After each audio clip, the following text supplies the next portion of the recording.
Happy Wednesday. So today I'm going to go wait for Sheril to hop in. We're going to be talking a little bit about her land business. Should be really fun. So I always love talking to other people. There she is. So she's got in here. So I'll bring her on. And then I just wanted to show you before we get started. I want to show you guys. We did the letter last week with Kay. So I just want to show you guys the final of that. She wrapped it up for me. So let me share that, and then I'll bring Sheril on. Share screen, entire screen. Boom. Here we go. Okay. So here's the final letter. Kay is awesome. If you guys don't know Kay, she's absolutely amazing. Go watch all our videos together. She's awesome. So this is basically the letter that she helped put together with me. So you guys could see this is my big thing. No middleman, no wholesalers, no signings. I don't do that. I buy properties. I'm not double closing them. So I could say that. If you're double closing, it's fine. You just can't say that. So that's all. So this is the whole letter. This is everything we do. What's great about this is she really, kind of tweaked it to my personality, but also put hers on here. Guys, don't copy this verbatim. It's not going to do any good to you if you copy somebody's letter verbatim, because then everybody just has the same letter, and that's just stupid. So don't do that. Go make your own. This is you have to put your own flair on it. But it looks really great. I honestly love this. I'm super stoked to use it. So I got to just tweak a couple things, obviously logos, things like that. We have, frequently asked questions. This is some back and forth if I'm going to include anymore. I do like it, but there's a lot of different things. Sometimes people kind of get scammed away. This big one, are you a scam? We get asked this question a lot, and people actually love that we put this on there. But then I'm curious if some people are if they're even bringing this up, then they probably are a scam, right? So that's why I'm oh, maybe I shouldn't do that. So a couple things, but I really love this. This thing is awesome. I can't wait to see what ROI we get with this. So very, very excited. So I'm going to bring Sheril on now. Hey, what's going on? So what's up? What do you got going on? I know we've met a couple times, but tell me about your land business and what you're doing and why you got into this and how you're getting into this and all that. So I come from different types of real estate. I've owned commercial property, I've owned residential property, Airbnbs, fix and flips, renovations, all that stuff. Yeah. Did that for a while. Same here. Then from there, held on to a bunch of stuff through COVID. After COVID, started building stuff, and then got tired of dealing with people. The whole Airbnb rentals, fix my toilet thing. And then from there, somebody recommended a land course, went through a whole other program for a year, and had good success. It's good. Certainly my first year was good. And then somehow I actually stumbled across Land Insights and Ari, and then I kind of took a pivot now in the LIA community and trying to figure it out. Watching, I always try and get to your sales calls, but Thursday nights just are very tough for me. Yeah. So the timing isn't great, but I value everything that you have said. And at some point you're oh, if somebody wants to come in, I volunteered myself. I've never done. I love this. Yeah. Yeah, never done a live call, so I'm very nervous, but I'm excited to gain some insight from you. Yeah. No, I love this. I love that you're out here and doing the hard things, or the hard, that's what's going to make you move forward. Right. So it's good. If you're nervous about doing this, it's hard, then just do it. Then just say, I'm nervous. Right. Yeah. Don't worry about this. We're just hanging out here. No, what I love about this stuff is my Thursday calls are great because they're more of we do sales, but it's more of just also a session that we could just talk and just hey, let's talk about our business. What's going on that you got? How can we spin this to sales? How can we help you improve it? And that's what I love about that call, because while we do focus on the sales, that is definitely the main thing, but we kind of we rip and we just have our thing and we just go about it. So I love those calls. Yeah. And then I think they provide a lot of value, and I love the series with Kay, and I've watched, I think obviously she's a rock star. So I really enjoyed that series with the letter. Yeah. Yeah, she's awesome. I love working, like, doing calls with her. Um, it's just great because she started a year ago and she's like crushing it already. She's Yeah. got, everything set up. She's just a wizard at it. And it's just because she comes from a different background and ran a Right. different business already. So it's so easy to parlay that right in. That's kind of like what happened with me. I'm addicted to business. I can't stop myself. I'm wearing another business hat because I'm going to a walkthrough after this call. I love it. It's what I love doing. I love starting businesses and getting them running and operational and then turning it off and letting a manager run it. That's like my thing. Right. So, yeah. That's what I'm working on, is trying to get all my systems up and running. But it's been fun. It's a big learning curve, I Yeah. think, the LIA program and the pricing and the blind offers. So struggling a little bit with that. Mhm. The rest of it seems easy though. It's easy. It's not that it's easy. It's that you have to be consistent. And that's Right. the biggest thing. And know that there's going to be hard things that come up, but like, as long as you push through them, you're going to be fine. A lot of people can't handle that and they kind of just, they quit, it sucks. It's like people are always like right at the cusp of making money or doing something and then they leave. And it's like, you just learned it. I think it's also hard because if you don't have the background and you don't have the people to go to and you don't have the community to ask the questions Community. to, Community. Yep. and it's really finding the community. And so I'm working my way into the community. I am, Mhm. so coming, like I said, coming on this call, and I've started speaking to some of the people in Discord, and I'm just trying to get my feelers out Yep. and find my people. Yes. And I recommend this to everybody. And, this is something that I told everybody a while ago. Find like 3 to 5 people right, that you vibe with, that you get along with, and do a weekly, bi-weekly accountability call. Just go, hop on a Zoom, hour, shoot the shit. Hey, what deals are you working on? What are you struggling with? Whatever. Like, it's good because you're all on the same level playing field. right, So it's not like you're talking to somebody that's like, oh, I'm doing, 6 figures a month. How do I get to 7? And it's like, that doesn't compute to where you're at right now. Right. right. No, So yeah, so it's like, okay, well, I just want to get to my next deal, right? So if you want to be in a room that's kind of like the same type of people, positive energy, get to my next deal, let's make some money, all that stuff, start doing that. And then all of a sudden you just start seeing like, well, this person's growing, I'm growing, everybody's growing up there. We all move up together, right? So it really helps. So I suggest everybody find like 3 to 5 people, hop on a once a week or once a month call, once every whatever, just something, and just talk, you know? yeah, I have that from my old community. The group of us have really kept in touch with each other, Good. and I'm starting, like I said, I'm starting to make my way out. I think, and especially in this community, the smaller calls Mhm. are better, where you really get to have a conversation with people and back and forth. So I'm just, I know there's some new calls, and I'm trying to navigate my way around the system and Yeah, watch all these mini series, and just learn from people that are yeah, willing to talk to me. And I'm so excited. yeah. One thing I do suggest, don't just absorb content, because if you just sit there and absorb content all day, you start to get shiny object syndrome. One, because you hear somebody's doing this, somebody's doing that, and that pulls away from what you were doing, and then you start deviating, and then you never find success like at a high level because you start deviating.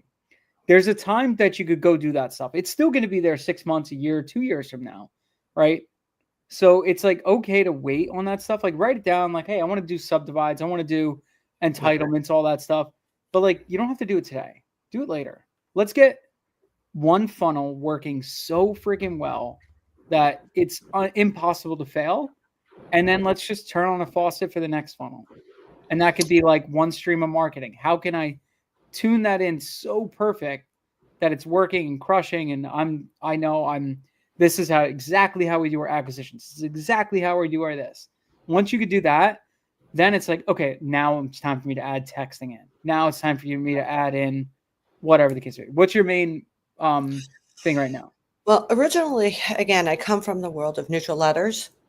So I've done a tremendous amount of neutral letters. And the reason why I was so interested in, I guess, Land Insights was the data and the information. So Yeah. now I'm just trying to figure out how to send out, how to do the pricing on the blind offers. Mhm. And so June was my first set of sending out blind offers. So I really don't Mhm. have great numbers. I mean, I got some responses and turned out I overpriced the market, and now I got to figure out Happens. Yeah. how to fix that, because I have somebody who's really interested in selling and I'm way Yeah. over. Um, Yeah. so that sucks. Does. Yeah. Does. So little things like little tips you could do is I think I've shared this with you before, but I'll say it again for everybody. Is I always like before I'm like sending a list out doing anything, I randomly select like 20 properties and as if they're a lead coming in my CRM and I comp them. I'm like, I got randomly different size acreage bands, whatever. I'll grab like 5 or 6 from like the 5 to 10s, a couple from the 10 to 20s, a couple from the next whatever, and I just randomly select them, take them out, comp it as if it's a lead, right? And then I look at that and I'm like, if this lead came in, would this be a lead that I could purchase, right? Based on the comps, based on everything, right? And if it's not, go back to the drawing board, reprice it. Yeah. This one was kind of a unique situation because I comped, it was 10 acres, and I it was very wrong. But when the guy called, apparently I didn't pick up that he had two properties. So there was a 15-acre property adjacent to it. So it's actually 25 acres instead of 10 acres. Mm-hmm. So now I'm just a little bit high, not double high, Okay. because it's 25 acres and I comp 10 acres wrong. And now it's 25 acres and it's still wrong, but it's not as bad. Gotcha. But Okay. I still have to go back and have that conversation, which is an uncomfortable conversation for me, to say my offer was too high, and I don't know the best way to approach those calls. It's Okay. like, it's So not me, it's not you, it's me. yeah. Okay. So it's 25 acres. Is it single lot or two lots? What is it? It's it's two lots, but there's a third lot. It's one parcel that's broken up by a road, so there's three APNs. Oh, cool. But that second APN is part of the first APN. And then the one lot that I didn't even know about, which is 15 acres, has a double wide on it. Um, Lots of road frontage. I mean, it seems like it's good property. Except I think, to make it a deal, I need to go down 10, 20, $30,000. I mean, I'm wrong. Overall, like $20,000-$30,000 over 25 acres.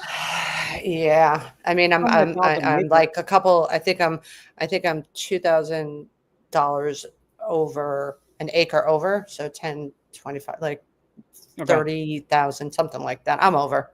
I'm Okay. embarrassed. No, that I've mispriced markets way higher than that, so don't worry about that. I think actually Sumner he mispriced the market one time of like a huge mailer where they didn't put per acre. No, they put instead they put the offer price for the total acreage. They put it per acre. So Ugh. this guy was like, "You're offering me like $10 million for my place. Are you sure?"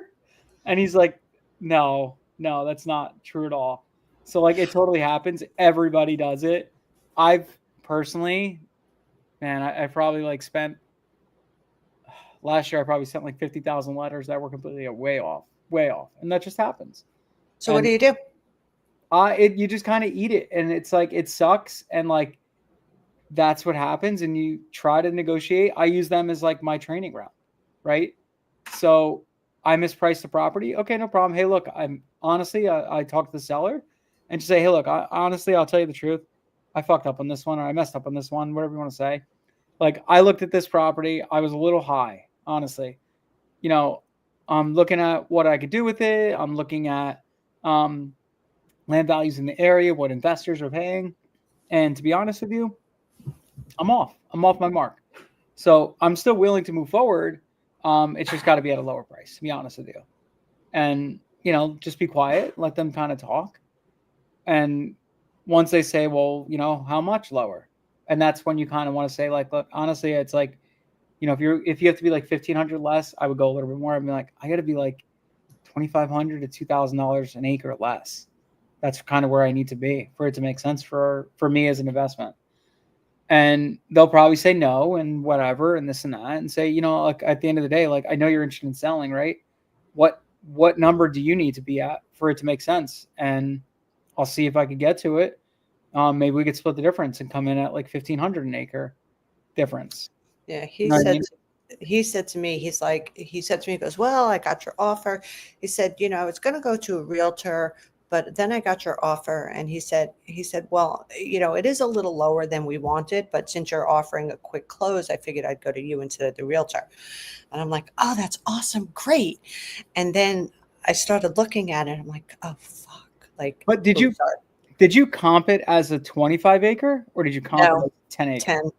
10. I was way off. I mean, I don't know what happened, but it was so off. And then before I make a call, I tend to look at the property. At least I know what I'm talking about when I call them. 100%. Yep. So I called the guy, I looked at the comp, and I text my VA and I said, what's the pricing on this? I said, are we so off on this? And I actually could not find it. Something wasn't lining up. I called Rocket Print. I went to my guy there. I'm like, I need my list. I need to see this. And we were off. But then the guy was really nice. He's like, yeah, and the other lot is 15 acres. So he was thinking I was comping the whole thing. So did you tell him that? I didn't. So you're in the money. I didn't tell him. I didn't tell him that. I just assumed that he assumed that I was doing the whole thing, but I had only done it for 10 acres. So there's another 15 acres. So that's what I'm saying. Now I'm only a little bit over. So okay. So you were like I was in the stars. He was retiring with my money. So now that it's 15 acres, now you're like, okay, now I've come back down, and I'm still in the sky, but I'm not in the stars. It's a little bit, it's enough. And actually, I wanted to actually have this call before I called him back because I figured he could offer some great insights on what to say to him. Yeah, I mean, all right, so okay, so that's not as bad, right? What are the numbers? Like, where do you need to be at? What does it sell for? What's it a buy for? What's it a sell for? So I don't know, because I don't know how to comp it anymore, because I have to comp it now as a 25 acre instead of a 10 acre. No, you're going to comp it as two separate lots because it's split by the road. If it has separate APNs, there's 3 lots. See, that's what I'm not sure about. So yeah, if they all have road frontage and separate APNs, you're technically buying 3 lots. So you would comp them individually. And then you're giving him a price for all 3 lots, technically. So actually, let me ask you, because I think that one lot that's separated by the road, the way it's set up is he put one of the properties in a trust and the other 2 aren't in the trust, but he's going to put them in in the trust, and he has to take it out. But it's strange that there's that third APN, and I think that maybe at one point that third APN was separate, but now it's together. Does that make sense? Or it was together and now it's separate? Could be. Because he's including that small piece. So it's there's 10 acres and there's 15, and out of the 15 there's 12 and 3. So that there's just the 3 parcel across the street. But I think he's including that in the 15 acres. Okay. So I don't know. Can we comp it live, or is that not? No, I can comp it live. I won't share any information here if you don't want to do that. Well, I don't think we should do that anyways, because people are on YouTube. Can we comp it privately? Yeah, well, I'll comp it on. I just won't share my screen. So if you want, send me. You can send me. There's a private chat on the right-hand side. Do you see that? Yep. Send in the private chat. Just send me the APN or local address, and I could comp it real quick. And then I'll walk you through it, and just send me the county and APN. Yep. And then I'll comp it, and then I'll give you some tips on like how to deal with it. Because I don't comp this. If it's 25 acres and it's 3 separate parcels, like they have separate parcel numbers or they're divided by a road and everything like that, I'm going to comp them as separate properties. If it was one single, like APN, that's Yeah. North Carolina. Yeah. Ooh, I love North Carolina. Good. Okay, so let's go here. Let's go.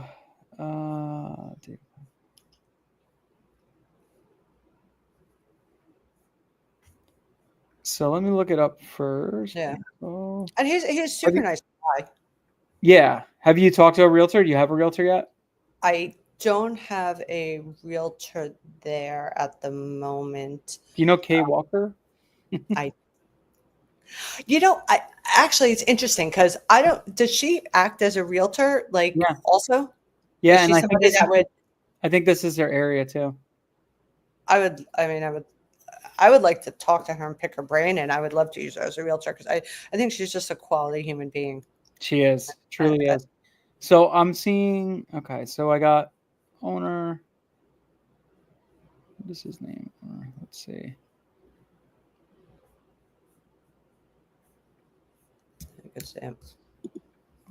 Okay, I got it. That's perfect. So yeah, it's showing me a bunch of APNs. Okay, so you got, I did a couple deals in this area. That's funny. Right. I actually think I did a deal right down the street from here.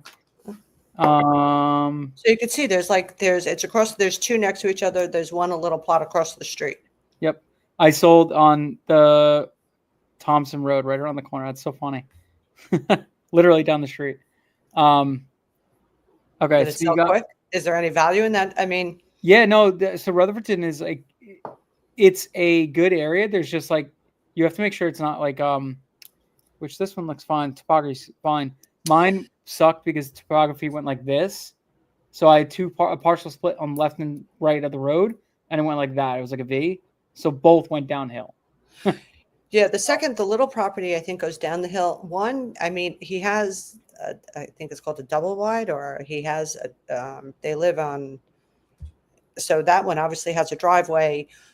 It's surrounded by apparently all sorts of protected land, or some guy who does, but forestry, plantation. Yeah. Yep. Okay, so all right, so going by this, you got this. So this one is a 10-acre address. Is that the actual address? Let me see.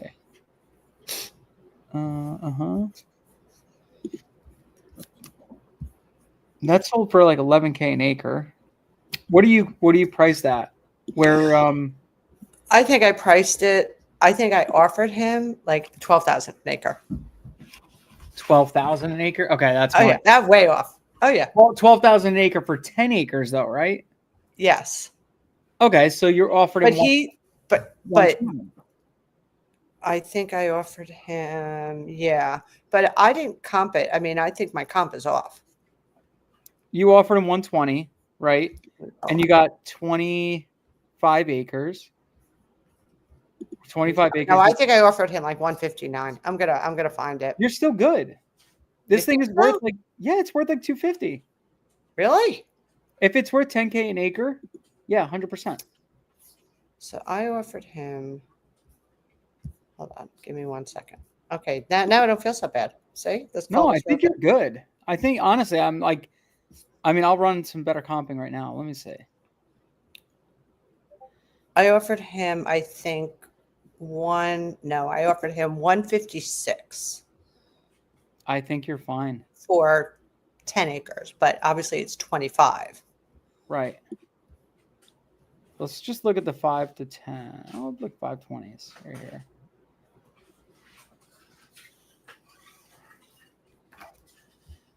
So let me see. Let me go land filters. So I thought it was selling at like 7,000 an acre. Well, right down the street was 10.6. Literally down the street. 11.61. 11.6. That one's got a double wide on it. That's sold for 11.6. So does him having a double wide and having like, does that add value to the land? Because it's all set up, it's ready to go. 100%. Is it livable? He's living in it. Yes, it's worth a house. Yeah, Okay. absolutely. That's worth more money alone. You might even be able to sell that one alone for more. That's interesting. Yeah, 100%. So this right here, this one's got embrace nature, landscape, no so much trees,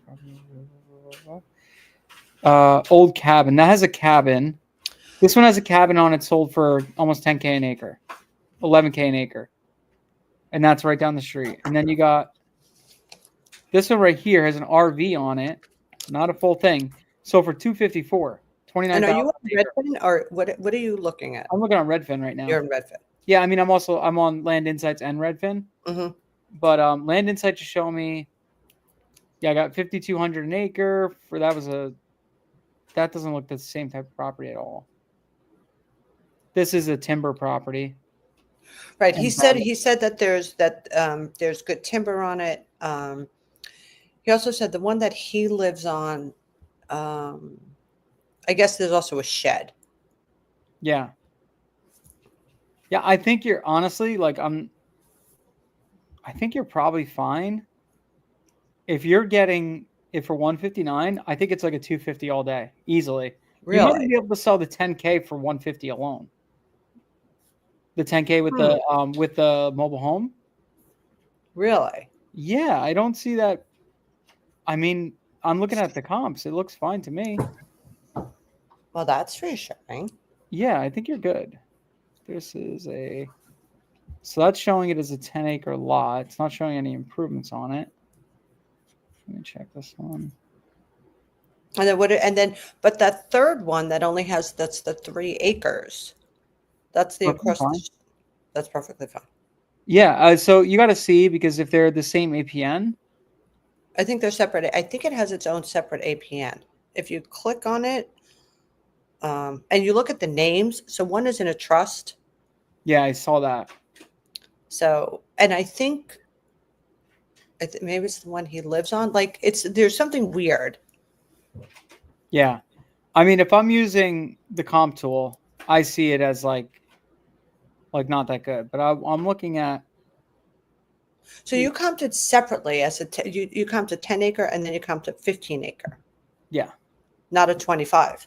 Yeah, no, because it's not a 25.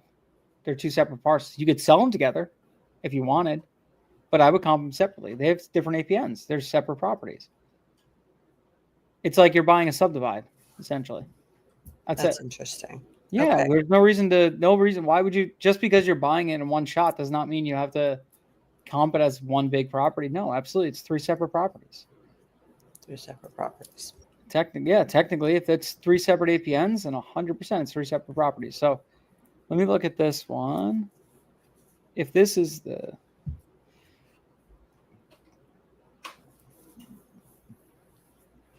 Let me check. Let me check the 3 acres in the area. So I usually go smaller, 2 to 5. And then I would just get a realtor to look at this and walk it. But I really don't think you're bad at, if you're at 156, I think you're good. I would just maybe push to get to like 145, right? 145. Yeah, so 145 will push you at what? Let's see, 145. 145 divided by 25 acres. That's 5,800 an acre. And I'm seeing comps at like 10K an acre. So you're good. If you bring this to a lender and you have a 100K spread, they're going to fund it, like without a shadow of a doubt. It doesn't have to be like direct 50%. If it's a deal, it's a deal. If you have a 100K spread, great. The thing is, that's like the 50% thing is like, if it's $15,000 and the property's worth $30,000, like there's not a big spread there. But when you get in the 150s to 250s, that's a huge spread. There's enough room for everybody to make money. Like everybody's good. So interesting. Okay. So take that into account when you're like making these types of offers, and like, I'm not at 50%. It doesn't have to be at 50%. But I would refer to a realtor and just be like, hey, what do you think this is worth? And just ask. I think it's definitely there. I mean, I'm seeing even like a 4.5 acre property. This sold for 15K an acre. For a little 3 acre property right here, this sold for 10K an acre, 12K an acre. Yeah, 156 all day. So if you got 3 at 12K an acre, plus say you got 15 at let's do 3 times 12,000. That's 36. And then you got 15 times, let's do 9,000. It's 135. And then you got 10. I'm going to do 11,000 for the 10 because it's got the mobile home on it. Right. Plus.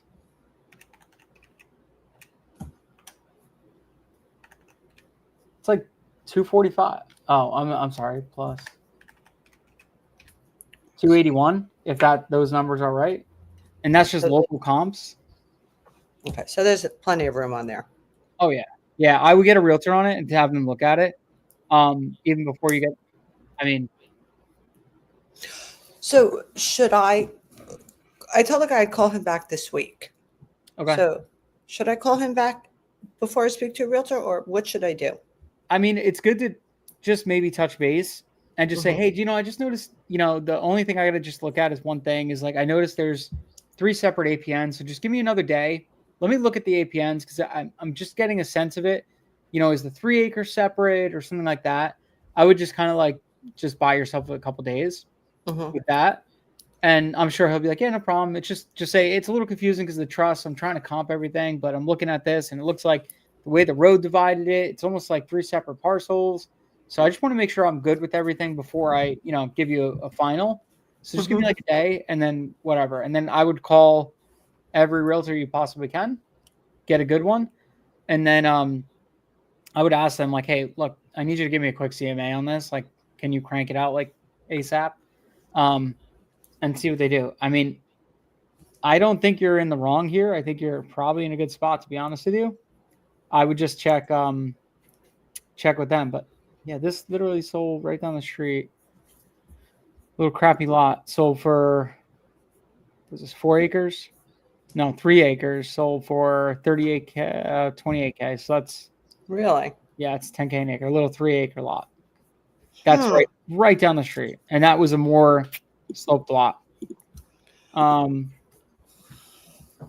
So the other question I guess I have is, so I've never worked with a funder before.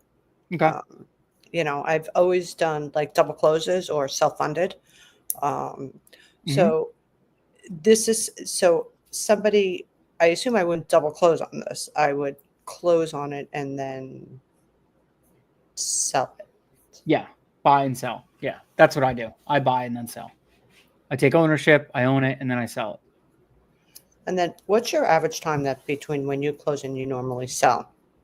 So it depends on the market, but like it's usually like less than 90 days around that. That's what I go for. So you're able to flip them really quick. Yeah, because I'm looking for markets that are moving fast. Now don't get me wrong. There's lots that I buy that sometimes I think they're going to sell in 90 days. And I just sold one. I'm filling out paperwork today for a lot that I've owned for 1.5 years. That's right? And I'm doing that today. I have that same situation. Hey, I bought Let's it. Go.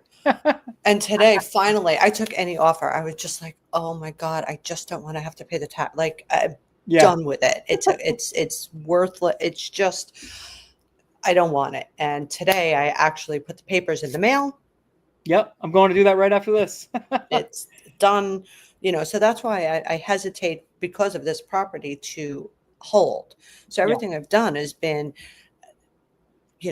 within a short period of time. So that's the thing too. You have to remember JV funding. Are you using JV funders? Okay, JV funder. If I haven't used any funders, I've only used myself. Right. Well, I'm saying if you're going to use a JV funder for this deal, a JV funder assumes the risk, right? Because what happens is they take the deal, you assign it to them. They actually close under their name, and you're getting a percentage of the deal. So you do all the work, get the deal into contract, then they fund it. They get a chunk of the money. Now your goal is to move it fast so that you pay them less, right? Because they'll take, like, depending on the JV funder, 20 or 30% within the first 60 days. Okay. And then it goes up to the next level, next level, next level. But let's say a year goes and it doesn't sell, they would take ownership of the property. But you don't have to worry about it then. They own it. So that's the positive of a JV funder. What do they typically charge? Anywhere between 20% to start and then upwards to 50% as you go. So that's kind of like feel the different people out. But there's also hard money too, if you want it. Hard money's not bad. People are scared of it because they're like, oh, it's such a high interest. But if you think about this, if you get a deal and you could move it in 6 months, even if you're paying 15% interest, let's just say, and you're not going to pay that, you're going to pay 12. Even if you're paying 15% interest, you still moved it for 7.5% interest on the money you borrow, not on the profit. Okay, so 7.5% interest on 160K. Let's say you borrow 150. So 150,000 times 0.075, you're paying $11,250 to borrow that 150K, right? If you move it in 6 months. If you move it in 12 months, you pay $22,000. Now, a JV funder is going to take, let's say you have a $100,000 spread and you move it in 60 days, they're going to take $30,000. So JV funding takes a percentage of the. They take a percentage of the profit. Interesting. Yes. So if you have a $100,000 spread, they'll take 20 to 30%, up to like sometimes 50%. Or if it goes over a certain threshold, they take ownership of the property. So that's the thing with JV funding is that. Now, if you were to go ahead and just get hard money is the only negative with hard money is you got to put your own money in on like 20% of the deal. So you might have to put like a down payment of like 10 or 20%.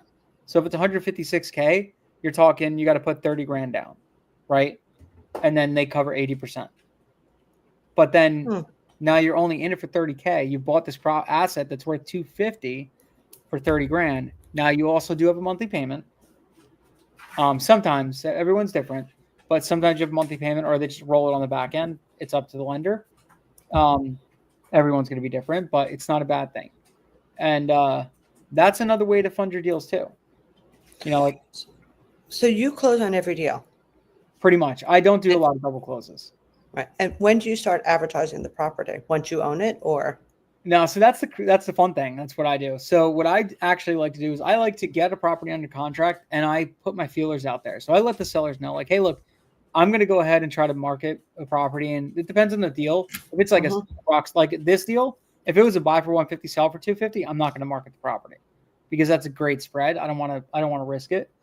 Right. But if it's like a buy for 60, sell for 90, something like that, where it's like the spread's good, like in every day, that's a good spread, but it's not like amazing. It's not like a buy for 60, sell for 120. I'm going to tell the seller, like, look, I'm going to go ahead, give me 30 days. What I'm going to go ahead and do is just market it to more people. I'm going to market around. I'm going to see if I can find the right buyer. I'm also going to look into what I could do with the property and make sure it could do something that I need to do. If it's whether it's build a house, whether it's this or that. So Sid, I need, we're going to sign a contract. It's 90-day contract. Give me like 30 days. I'm going to still push it through title and do all my, my work to get everything through whatever. And I'm hopefully going to close within 30 to 45 days, but I'm going to market the property for like 30 days. I'm going to make sure it's good. And I don't tell them the full thing, but what I do is I go ahead and I market the property. I'll list it on the MLS. I make sure title's clear, list it on the MLS, get everything ready to go. I have every right to do this. It's all in my contract, ready to go. If I get a buyer before I end up closing on it, fantastic. I'll do a double close. But if it's a deal and in 30 days, I don't get any interest at all, like zero, no clicks, nothing, or like nobody's walked through it or anything like that, I'm going to go back to the seller and say, hey, look, I can still buy the property. Unfortunately, I got to be less, or we could just part ways. I'll release the contract. You go, keep my EMD. I'll see you later. And that's that. So I do that because I've gotten burned on a couple properties. I've never lost a dime in real estate until I started doing land. And it's not land, it's because I got too cocky. I messed up and I listened to the wrong people. And I went and bought deals that I should not have. I overimproved properties when I should not have. I was trying to grasp for the highest price when I should have just booked it for 90% and sent it. But I didn't do that. So I lost money on a couple deals, and I was like, you know what? How can I change that? So that's when I started, hey, what if I pre-market properties before I buy them? And if I get no interest, then I cancel or offer a lower price, and then I can still buy it, and I have my spread, and I'm good to go. So I started doing that, and it works. Now, I don't do that for every property, but I'd say probably like 30% of them I'll do that on. I feel like when I speak to these sellers, when I say I'm an investor, they don't hear it. They don't comprehend that I may, they think I'm going to build on it. And I try to explain to them, I don't know what I'm going to do with the property yet. I don't know what I'm going to do with it. I may send it out to my investor group. I may keep it, but they just don't hear investor. Yeah, and that's okay. So I answered that question in my letter. I said, what do you do with the land? Great question. I said, sometimes we keep it for some future conversation or family use, subdivide larger parcels into for homesteaders, build homes, sell or rent, lease to farmers, hunters, campers. We truly believe land is meant to be used and enjoyed. Whatever. That's what I put in my letter. So I usually say those different things. And, I usually tell them like, hey, look, I don't really know what I'm going to do with it yet. Honestly, that's what part of my due diligence phase is figuring out what I could do with this property. Can I rent it? Can I keep it? Is it meant as a conservation property? Is it a property that I'm going to subdivide and put 2, 3, 4, 5 houses on it? Is it a property that I'm just going to put a single house on it and somebody's going to have 10 acres? I don't know. I got to look at the market, and the market's going to tell me exactly what it wants, right? So I said, that's what part of my due diligence is. It's making sure the title's clear. It's making sure there's no issues with the property. It's making sure, all these things are good. So that's why I need a little bit of time before we purchase the lot to make sure I can do something with it. And usually they're fine with that. I've never really had anybody like, nah, I can't do that. And if they do, then they're not the right fit for us. Right. So that's one tip I could give anybody. And I'll tell you this too. If somebody's calling you and they're like, I need you to buy this property in the next 14 days, there's probably something wrong there. Right. It's with the property or with their situation. Right. I almost got burned by a scammer because they pressured me to try to buy a property really fast. And I went along with it. And then at close of escrow, they would not give their name, like their ID, to the notary. And the guy's like, I can't do any documents if you don't give me your ID. And he's like, I'm not giving you my ID. And he's like, I'm not doing this.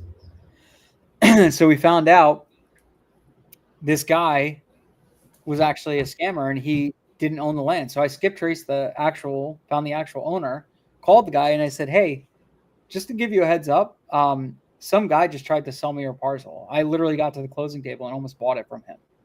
And he's like, are you kidding me? I said, no, I'm not kidding you. But luckily we have our checks and balances to make sure it's not, we don't get scammed and whatever. And he's like, I can't believe it, blah, blah, blah. So he had went in, he secured his property through a trust and all this stuff, whatever. But I said, hey, if you're looking to sell anything, I will buy. Anything. I was like, okay, just letting you know. But he's like, I appreciate you calling me and letting me know this happened, because that would have been terrible. It's happened before where people literally built houses on land that they don't own technically. That's crazy. My first transaction ever was in North Carolina, and I called this attorney, and he said to me, he's like, well, I need your sellers, the people that I was buying it from, to give me their licenses and everything. And I was really inexperienced, and I said, that's fine. But he said, what he did was he took my phone number. I called him from my actual cell phone number, and he he investigated me. Good. And he came back to me and he's like, well, I know you live here and I know you this, and this. And I was like, whoa. He's like, I need to make sure you're legitimate. And it was just a very unusual situation. And he was a little too pain in the neck. But sometimes you need And it that. was legitimate. And then I have another situation now where she has power of attorney. It's an old guy. He's in a nursing home, and the attorney said to me, I sent him to do a title search. She said, I won't accept this. He said, I won't accept her that she's power of attorney. She's like, the guy has to sign it. Like the guy is dementia. Yeah. And he said no, because there was a complaint filed against this woman on a different case. Right And there. Yep. and and then a realtor called me on it, and she's like, well, do you, and I'm trying to work it out, because I do think it's a valuable property. And this is another one where it's, I get the really complicated ones. And I feel like, people they give you their problems. No one gives you the nice, easy ones. You get Never. the complicated ones. But so, yeah, I'm dealing with another title issue. And then, or heirs, figuring out, probate, heirs, all that stuff. I've had properties that I had to get like 18 signatures from, and we did it, and it went through, but it was like every which way we were trying to get it done, and it took like 6 months to like finally get the contract closed, and it was like, oh my gosh. But then once you do that, that's a value maker, right? That's what we get paid to do. Like we don't get paid to do the easy ones. They come in, but our job really is not the easy ones, because if it's easy, they can go list it with the realtor and sell it tomorrow. But if it's hard, they really can't do that. I'd like an easy one. I'm get there. They come in. I'm ready for an easy one. I had this other one, and the guy he sold me, he had 4 landlocked properties in New York State. Yeah. And I got them on the contract, and literally we were supposed to close, and I was actually double closing in New York on 3 landlocked properties. And the guy ghosted me, and he would not answer my call. And we were set to close, and I have real money exchanging, and it was a lot of money. And I called a notary, and I had a notary drive by the house to make sure the guy didn't die. Yeah. And then he wouldn't speak to me. He would never speak to me. But I got this attorney, so New York State attorney, who would double close, who drove to the guy's house, and actually was able to coordinate 3 double closes in one day on these properties. Wow. And ultimately, I mean, the guy never spoke to me, and he must have been freaked out by me, but it was all done through an attorney, and it was all legitimate. But ghosted me, would not return my call. And I sent him a certified letter. Yeah. Nothing. Your notice. Yeah. Nothing. That kicked my butt. But yeah, got it done. That's it. I know. I got an easy one in New York. That I got the property under contract. I listed it to test the market. Within 6 hours, the neighbor called and said, "I'll buy it. I'll buy a full ask." He's like, "I've been trying to buy this property for years," and the guy never would get in contact with me or sell it. Guy lived in Arizona, and I was like, "Sure." We bought it for 65. We sold it for 125, literally in 6 hours. And I called my uncle. He lives up in Seneca Lake. The property is right on the other side of the lake. I said, "Hey, give me your attorney." So he gave me his attorney, and I called him up, and I told him, I said, "This is the deal." He goes, "Yeah, no problem. We'll push it through." Boom, done. Yeah. And that was it. And it was actually really easy. They're going to be coming through. They do happen. Yeah, you get a lot of hard ones for a couple easy ones. No, I actually, another one again with all these landlocked neighbors wanted it. Same type of thing. Hunting grounds. Yep. Especially in upstate New York, they want those hunting grounds. Yep. So I've become an expert on hunting grounds in New York. I mean, maybe it's your calling. Yeah. If you knew me, you would know it's definitely not my calling. But they, the hunters call me. I know about all different types of hunting now, and lodges and all different things. Yeah, and you're like, "Please don't kill any animals on my well." I know it's hard, but it's like, yeah, you got to separate the two. Hey, whatever sells, I'll sell it. But that's it. I mean, that's great. Honestly, there is such a huge hidden niche of just doing landlocked properties, and nobody wants to touch it because they're like worried about it. But like, I bought a property that was landlocked. It looked landlocked, and all it needed was updating the easement. So I updated the easement. It cost me, I think, $5,000 to get the survey done like quickly. And they updated. I'm sorry, it was like way off. It was like, because I didn't, it was $1,500. They wanted $7 to do the whole thing. I said, I just need the easement. So they just updated the easement for me. $1,500 later, I bought the property for $156. I sold it for $365. Wow. Like crazy. All I did was just update the easement. That's it. Record it. Done. Made it out. How did you even know that that's what needed to be done? Because I looked at the property and I'm like, there's value here in this property. And I was like looking around. Then I started reading the deed and stuff like that. So I'll pull a deed search and I look at it. I looked at the deed and it said easement, whatever. And I'm like, huh. And then it showed me a reference to another deeding page. So I pulled that, went down, I downloaded that deeding page, looked at that. And then it said easement for X, Y, and Z. I said, no way. It's got a freaking easement. Looked it up. And then I took all the deeds. I grabbed every deed around all this, that touched this property and its easement, grabbed them all, threw it into chat. And I said, hey, review all these docs. Tell me every reference that references the deed at the easement for this property specifically. And I found that it said it's in this one and this one. Here's your 2 reference points. And then I looked at the surveyor. They just surveyed the property that the easement runs through like 3 years ago. So I called the surveyor that did that. And I said, hey, quick question. I said, you just surveyed this property like 2-3 years ago, whatever. This one here is like, oh yeah, I remember that one. I was like, was there an easement at the bottom? He's like, yeah, there's an easement for the back property. I said, okay. I said, did you survey that? And he's like, I went around it. I didn't do the actual survey, like the easement survey. I just marked it on my drawings for that one. I was like, okay. I said, can I hire you to come do the easement survey? He's like, absolutely. So I said, I just need the easement, whatever. And hired him. He did it. And that was it. We closed. So like there is a ton of value in doing that. And then also there's a ton of value in suing for easements, which is another whole thing. Here you go, shiny objects, not trying to give you any, but I'm just telling you, like, there's so much money to be made in that stuff and nobody looks at it. And if you Nobody looks at it. Everybody scrubs it out. Nobody's marketing to these people.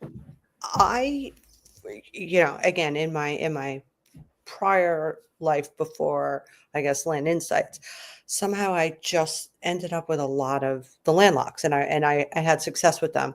And now I'm scrubbing them out, but I'm not really afraid of them because I have had success and I do understand the value. But just really briefly, just tell me what you do with ChatGPT and putting the deeds in. That's really cool. I have every like chat reads all my deeds and everything like that. Really? Every single one. Oh yeah, absolutely. I'll pull every deed. I even pull all the like title reports. I'll grab everything and I say, hey, review this. Tell me whatever. Tell me the last transfer. Tell me everything. And it does. It tells you everything. And then I'll grab the next one, like at the next in line. It almost could do a title search for you, essentially. And it'll give you like the whole, like this person bought from this person bought from this person. So I'll pull all the deeds for a specific property sometimes. Depends. Not all the time. I'll pull all the deeds for the last 50 years plus one transaction, just like they do on a title report. And then I'll throw it into chat and just say, hey, break this whole thing down for me. Tell me how the chain of title went from whatever it was up until today. And it'll tell you, all right, X, Y, and Z bought it and sold it to X, Y, and Z. Then they sold it to this person. They sold it to this person. Okay, great. So who's on title? Okay, right now it's this person. That's the person I'm talking to. Fantastic. And then I'll ask it like questions. Any deed restrictions? Anything I'm missing? Was there ever an easement? Anything like that? And it'll review all those different deeds. And it'll tell me, no. We actually found a deed restriction on the property we're going to buy that was recorded in 1970, but never followed through on the other properties. But the deed restriction was still in place. It was a conservation easement that didn't allow you to cut or take down any trees, right? So when I told the seller this, and it was still in place, when I told the seller this, they were like, you got to be kidding me. And I'm like, no. I said, this is the person. They were like, that was my great-grandfather or whatever. And I'm like, no way. And they're like, yeah, he sold the conservation easement to somebody else. I forget what it was exactly, but they're like, you got to be kidding me. So I'm like, unfortunately, like we can't develop the property or do anything because of this conservation easement. So it's strictly a hunting property, and hunting land in this market is only worth $2,000 an acre or something like that. So I ended up buying it for a major discount because of that. Because they're like, I can't do anything with it. I'm like, you can't. So Can you put in somewhere the questions that you asked ChatGPT in terms of evaluating a title search? I'd love to know what some of the prompts are. I don't have specific prompts. I usually Or just would you say, like, tell me? Yeah, I just say break this down. Like if I say pretend you're a title abstractor and you're running a chain of title on this deed, tell me, is there any easements, any restrictions, any deed restrictions, anything I should be concerned about if I were to buy this property to own it and develop it? And they'll go through and look at everything. That's incredible. And so you do how far back do you go? Typically I like to do 50 years plus one transaction. That's like typically what a title report does is 30 years plus one or 50 years plus one. So I'll go back 50 years plus one, right? Now, granted, you'll download the deed. You'll download 50 years worth. If I have access to them, yeah. And then you stick it in ChatGPT. Yep. I have a guy that does title abstracts for me. $5 or $25. You could hire somebody. Hey, go pull the title for this property. He goes and pulls it. It's like a prelim title. I'll take all that stuff. He gives me a title report, but then I dump it into chat and I say, run this. Tell me what's going on here. And it'll look at everything. Is it always right? No, it's like 90%. Close enough, right? That's cool. Not any issues. And then from there, then I could, any issues that come up, then I'm like, okay, good. Now I can handle them. Now I have something, whatever. So like this property that you have, totally perfect. Go pull the deeds from Rutherfordton, drop them at the chat. Tell me the chain of title in this. When did this thing get transferred into their trust? Tell me what's going on here. I'm seeing only, I'm seeing 3 parcels. Is it 3? Is it 2? Is it 1? Whatever. And it could look everything up. It won't like look up certain things, but if you give it the information, it'll be able to read it. That's so cool. Yeah. See, that's the powerful thing with AI. It's not about like answering the phones and stuff like that. That stuff right there.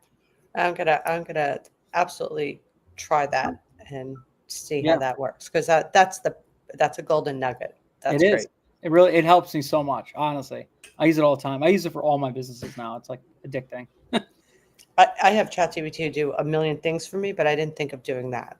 Yeah, that's a great one. I do that all the time. What I do is I'll create a like a project.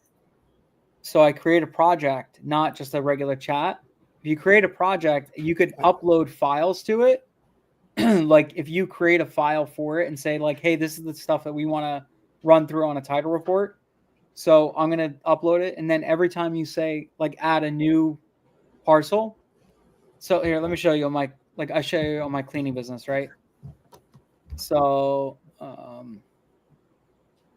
well, I know chat at this point remembers me and it knows me. So it does. So if you do this, like if you just do that one thing, right? So if I just go clean sweeps, whatever.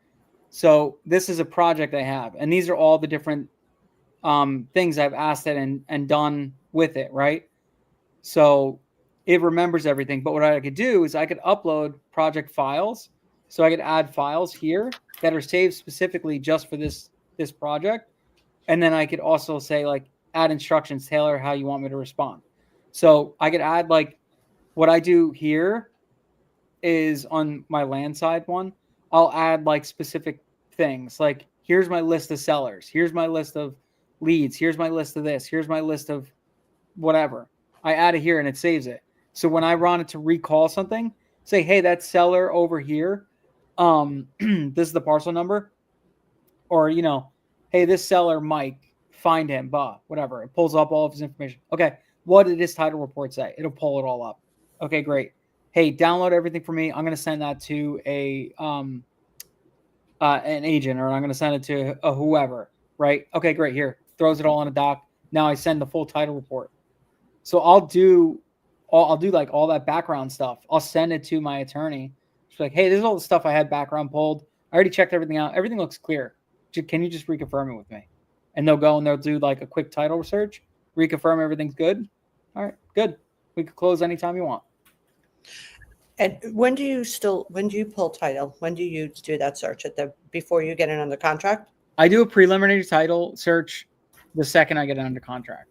right? I don't really go about, it depends on if it looks sketchy or they said they have probate or all that stuff. I have no problem doing a prelim search. It's $25 if I lose Right. $5, whatever. It's really the big thing. Like, if I'm going to list it as a DC, like I want to get a full title search done. So do you have somebody who does a preliminary title search for you? Yeah, you can find them on Fiverr. Yeah, or like Parcel Detectives is another company that does it. Mm-hmm. So I think they're $35 a person, a report. And that's just a prelim. Yeah, Okay. just a prelim. I wouldn't close under it, never. But I mean, Right. technically, it's good enough to self close if you wanted to. But I would not. I would still do a full report. The benefit of it is when you start working with a new title company and you send them all the information, and all they do have to do is like re-verify it. They're like, okay, this has made my job easier. I could go have a cup of coffee and relax for a few minutes. They love you. So, and then when you round that up by sending them a box of cookies afterwards, they're like, I love this person. I'm going to work with them all the time. I love the cookies. The cookies Yep. are great. Cookies rock. Cookies rock. So Anyway. yeah, I got to run. I got to go. Yep, On the I walk through, appreciate it so much. It Yeah. was extremely helpful. So thank you. Yeah. Thank you. Anytime you want to book one, just grab one. I may do Mine it as again. well. It was great. It was Yeah, very mine as helpful. This is the best call. Good. I love it. Thank you. And you were nervous. Why? I was nervous. I'm still nervous, but It's I all appreciate good. it. All good. Thank you so I'm much. glad I was helpful. I mean, look, at the end of the day, like, I think you're good in that parcel. I would just double check with an agent. It doesn't hurt to get 1 or 2 or 3 quotes and just be like, hey, real quick, what do you think this is worth? I don't want to waste your time. And, I'm back and forth with the seller, but you think it's worth this? Make sure it's somebody you can trust. Yep. That's it. Awesome. Yeah. Good Take luck. care. Bye. All right. Thanks, Cheryl. See you later.